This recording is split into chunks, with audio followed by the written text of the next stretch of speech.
ভয়াবহ অগ্নিকাণ্ডে ভস্মীভূত বাড়ি। বাগডোগরা বিবেকানন্দ পল্লীতে আগুনে ভস্মীভূত হলো একটি বাড়ি। রবিবার ঘটনাটি ঘটেছে আপার বাগডোগরা বিবেকানন্দ পল্লী এলাকায়। বাড়ির লোকজন সন্ধ্যায় পুজো দিয়ে বাজারে গিয়েছিলেন। বাজার থেকে ফিরে এসে তারা দেখেন তাদের বাড়িটি আগুনে পুড়ে ছাই হয়ে গিয়েছে। বাড়িতে থাকা সমস্ত আসবাবপত্র থেকে শুরু করে টিভি, ফ্রিজ সমস্ত কিছুই আগুনে পুড়ে ছাই হয়ে যায়। স্থানীয়রাই দীর্ঘক্ষণ চেষ্টা চালিয়ে আগুন নিয়ন্ত্রণে আনেন। পরে খবর পেয়ে ঘটনাস্থলে পৌঁছায় বাগডোগরা থানার পুলিশ। বর্তমানে পরিবারটিকে আশ্রয়ের আশ্বাস দিয়েছেন স্থানীয় পঞ্চায়েত সদস্য।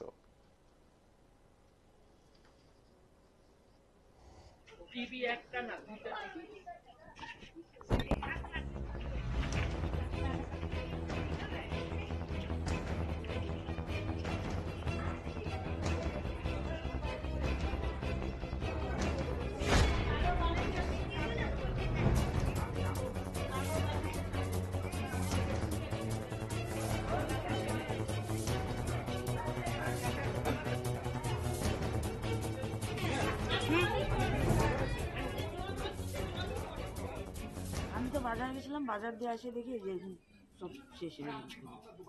কখন গিয়েছিলেন আর কখন এই ঘটনাটা ঘটলো? আমি 5:30টায় বাজার গেছিলাম, 5:45টার মধ্যে এরকম হয়েছে।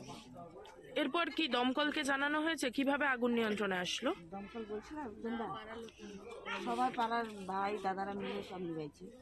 কতক্ষণ লাগলো এই আগুন নিয়ন্ত্রণে আনতে?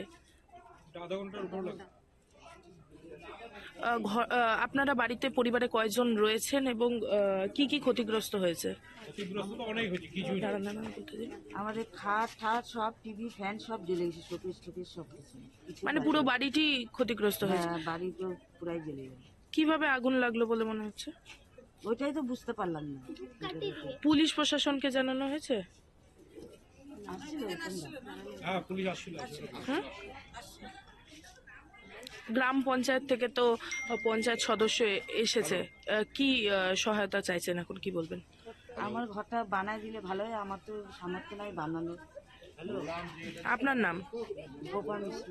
পরিবারে কে কে রয়েছে? আমরা 5 জন আছি। আমি তো